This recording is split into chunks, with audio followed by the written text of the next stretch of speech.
Bonjour à toutes, bonjour à tous et merci de nous retrouver ce dimanche matin sur le plateau de Sagesse Bouddhiste. Nous avons le grand bonheur d'accueillir aujourd'hui, ainsi que la semaine prochaine, son éminence Gyalwa Dokampa pour 2 émissions consacrées à la manière de calmer notre esprit, une chose parfois peu évidente dans notre monde actuel. Alors qu'entend-on par esprit agité et esprit apaisé? Quelles sont leurs caractéristiques? De quelle manière fonctionne notre esprit et pourquoi devons-nous l'apaiser? Nous en parlons avec notre invité. Votre éminence, bonjour. Thank you very much. Et merci beaucoup d'avoir accepté notre invitation.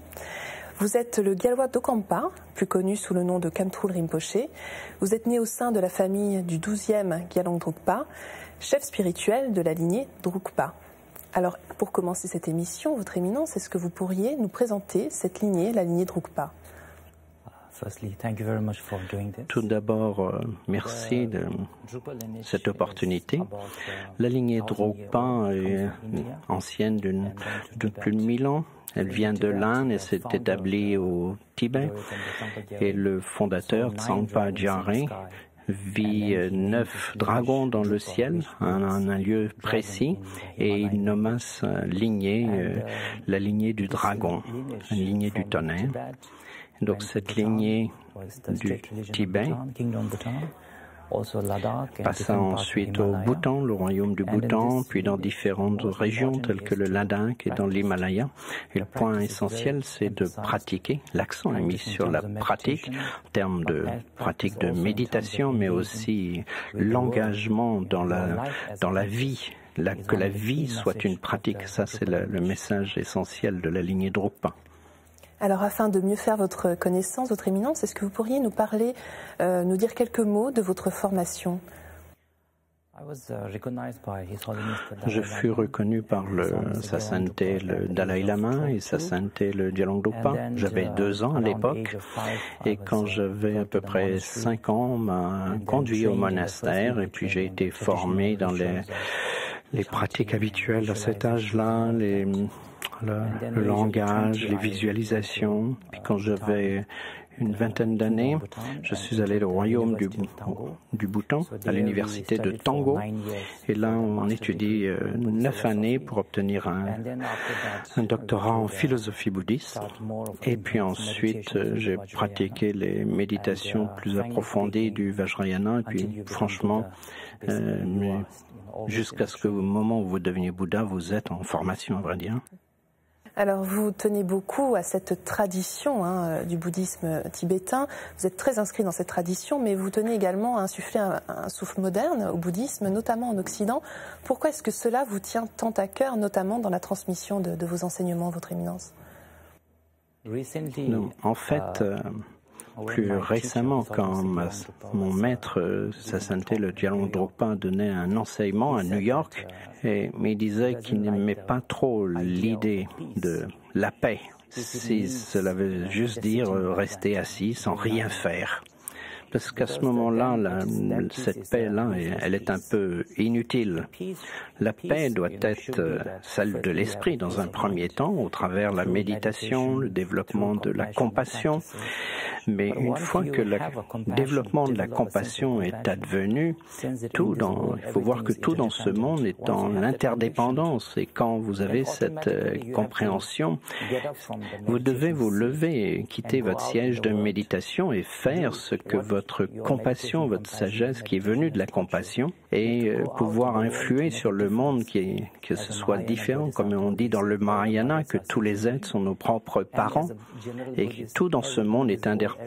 Tous les êtres sont interdépendants et donc ce qui affecte l'Asie nous touche ici, en particulier dans cette époque au XXIe siècle.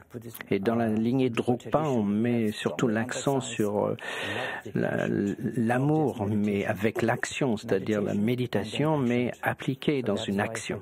C'est pourquoi on a fait ces padiatras, ces pèlerinages à pied, parfois plus de 45 jours, des centaines de moines, de nonnes et beaucoup de gens de l'étranger, de France également. On collectait tous les plastiques, toutes les bouteilles vides en plastique, etc. Et puis enseignait en même temps aux gens de ces régions leur importance, de leur fonction dans ce monde, parce que l'Himalaya, c'est la source de l'eau pour beaucoup de monde dans notre monde. Donc c'était important de leur dire combien c'est important pour eux de prendre soin de l'environnement, parce qu'en prenant soin de l'environnement, ils mettent en œuvre aussi la compassion de l'enseignement bouddhiste, c'est-à-dire l'action. Donc en tant que bouddhiste, quand on pratique la compassion et qu'on développe par rapport à l'interdépendance, on se rend compte qu'il n'y a pas le choix. On doit aller vers le monde et faire en sorte que ça puisse amener une différence. Alors revenons maintenant au thème de notre émission, Votre Éminence. Vous venez de publier un livre aux éditions Marabout intitulé « La retraite de l'esprit, trouver le calme dans un monde agité ». Alors qu'est-ce que vous-même vous définissez comme esprit agité? Quelles sont les caractéristiques d'un esprit agité selon vous? Je pense que d'une certaine manière, c'est facile de comprendre ce qu'est un esprit agité parce que nous avons tous un esprit agité. Mais bon, d'une manière générale, je dirais qu'un esprit agité vient du fait que nous ne donnons pas suffisamment d'importance ou ne comprenons pas combien notre esprit est important. Par exemple, on prend soin de notre corps, on fait des exercices, on suit des diètes, on va se promener, on fait toutes sortes de choses en extérieur également pour notre corps. Mais dans les 24 heures, qu'est-ce qu'on fait pour prendre soin de notre esprit? Est-ce qu'on fait le nécessaire pour faire en sorte que notre esprit soit paisible, pas se mettre en colère, etc. Peut-être c'est pas si important, on ne met pas l'accent là-dessus, c'est pas important finalement. Mais quand on dit je suis content d'avoir une tasse de café, on est en train de dire c'est l'esprit qui est heureux. Si on n'est pas heureux, peu importe de la quantité que vous allez boire de café. Donc on peut voir que c'est l'esprit qui est important pour tout. Quand on expérimente le bonheur, la tristesse, la réussite, l'échec, tout dans notre vie, tout peut être ramené à cet esprit. C'est pourquoi différentes personnes ont différents types d'expériences, de bonheur, de souffrance, etc.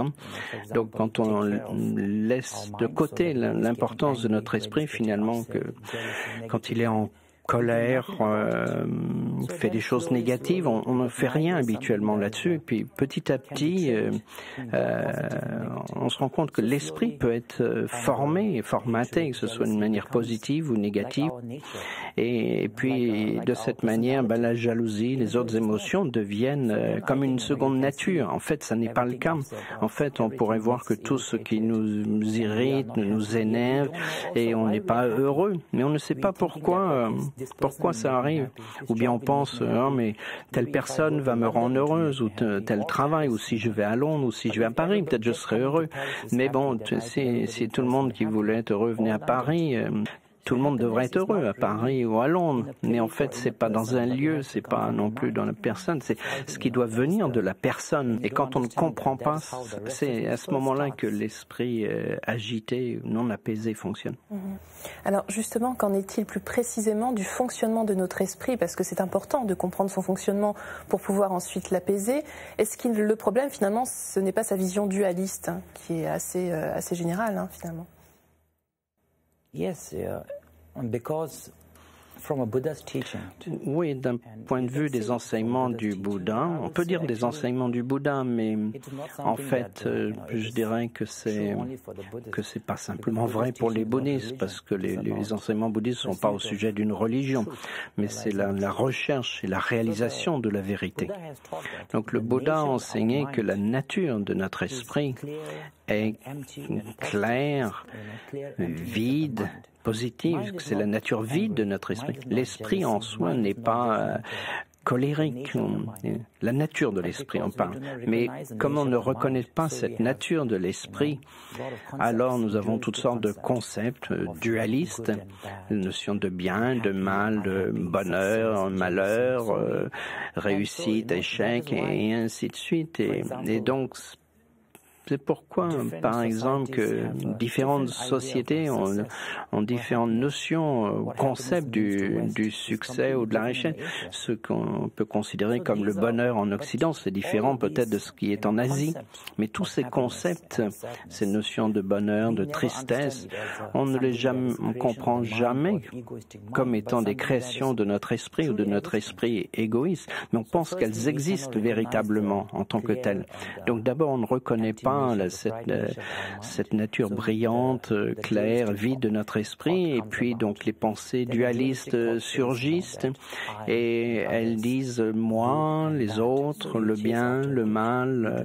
Donc on cherche ce qui va être bien, on ne veut pas ce qui est laid, ce qui est douloureux, et puis la douleur paraît vraiment réelle. Pour nous, c'est pas comme si la douleur était une création de l'esprit, ou que la souffrance nous paraît très réelle. Et donc, quand nos concepts deviennent si réels, alors la souffrance devient réelle. Mais d'une certaine manière, c'est pas très logique si vous y réfléchissez. Parce que, quelle est votre idée du bonheur aujourd'hui, ou quelqu'un qui vous rend aujourd'hui heureux, peut-être ne vous rendra pas heureux demain, parce que c'est dans notre esprit, ce sont nos concepts. Et donc, je pense que cette compréhension de l'esprit qui doit être menée à son bien, de voir comment notre monde est un monde de l'esprit conceptuel. Alors nous arrivons déjà à la fin de cette première émission avec vous, Votre Éminence, et j'aimerais juste que vous nous disiez brièvement pourquoi dans votre livre vous nous expliquez qu'il est aussi difficile justement d'apaiser, de calmer notre esprit dans notre époque actuelle, plus qu'auparavant. Est-ce que c'est parce qu'il est plus sollicité, par différents moyens d'information d'ailleurs?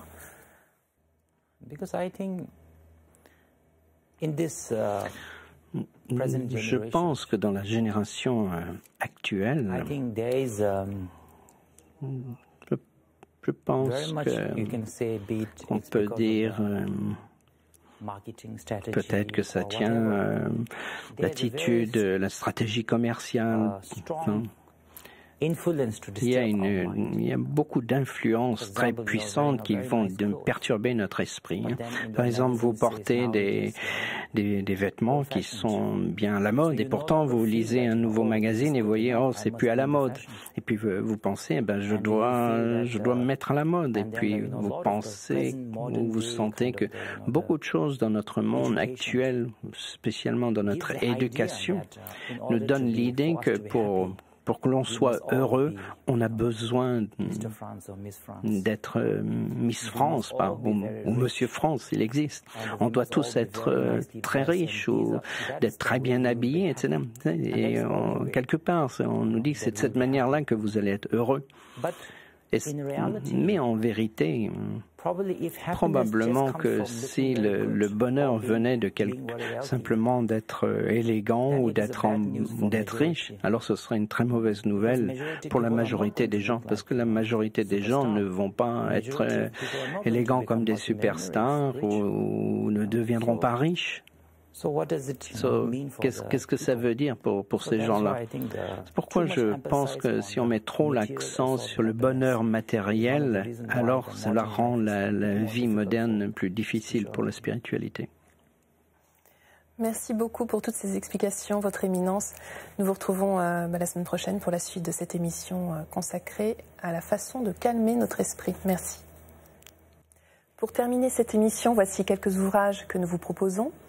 Tout d'abord, le livre de notre invité, La retraite de l'esprit, Trouver le calme dans un monde agité, aux éditions Marabout, traduit par Louise Henry. Un livre complet et très riche qui nous aide à travers de nombreux conseils et exercices pratiques à calmer notre esprit. La puissance de l'amour de Sa Sainteté Gyalwang Drukpa, publié chez Claire Lumière.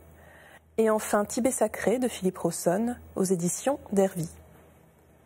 C'est la fin de notre émission. Vous pouvez la revoir pendant toute une semaine sur le site internet de France 2 en consultant plus.fr. Merci à tous de votre fidélité. Nous vous retrouvons la semaine prochaine pour la suite de cet entretien.